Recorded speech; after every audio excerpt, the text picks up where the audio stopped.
জামাই দাঁড়াতে বললে বসবো, আর বসতে বললে দাঁড়াবো।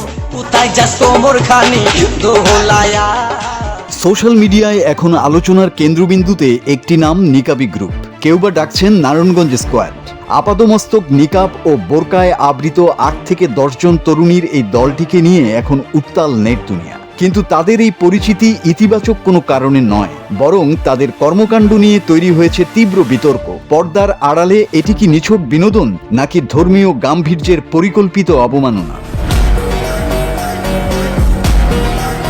ফেসবুক এবং টিকটকে সম্প্রতি ভাইরাল হওয়া কিছু ভিডিওতে দেখা যায় এই তরুণীরা একই রঙের বোরকা ও অদ্ভুত সব নিকাব পরে জনসম্মুখে কাতারবদ্ধ হয়ে দাঁড়িয়ে আছেন। কখনো বা তাদের দেখা যাচ্ছে রহস্যময় সব ট্রানজিশন ভিডিওতে।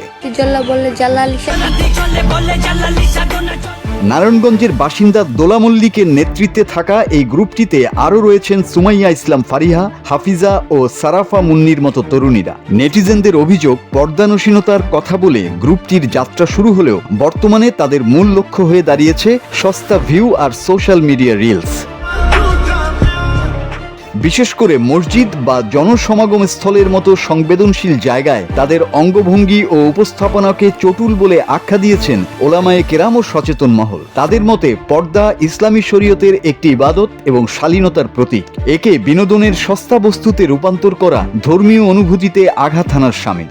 বর্তমানে দেখা যায় যে ফেসবুকের মধ্যে কিছু মেয়ে আছে যেগুলো বোরকা পরে ঠিক আছে, বাট হিজাবটা তারা ঠিক মতো পরে না, যার কারণে এটা ধরতে গেলে অসম্মানই হয় মেয়েদের। তো পর্দা মানে কি? পর্দা মানে যে শুধু আপনি বোরকা পরে হাঁটবেন, আপনি বোরকা পরে আপনার চলাফেরা করবেন, এটাই পর্দা হয়ে গেছে।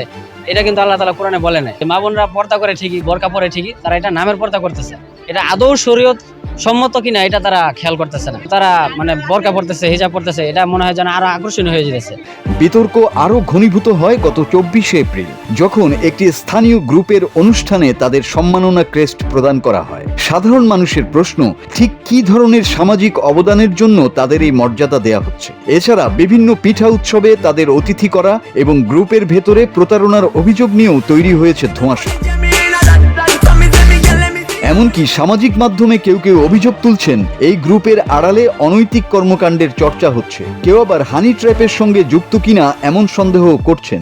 যদিও এসব অভিযোগের কোনো অকাট্য প্রমাণ এখনো মেলেনি, তবুও জনমনে তৈরি হয়েছে তীব্র প্রতিক্রিয়া। অনেকে আশঙ্কা করছেন এটি কোনো বিশেষ মহলের এজেন্ডা।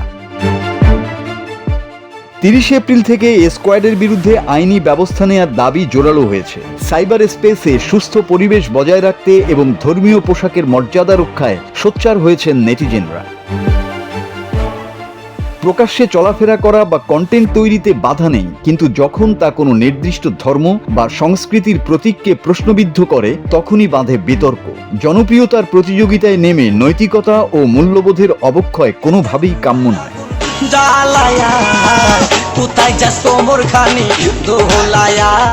নারায়ণগঞ্জ নিকাবি গ্রুপ কি কেবলই শখের বশে এসব করছে, নাকি এর পেছনে রয়েছে অন্য কোনো উদ্দেশ্য? প্রশাসনের হস্তক্ষেপের মাধ্যমেই হয়তো এই বিতর্কের অবসান ঘটবে।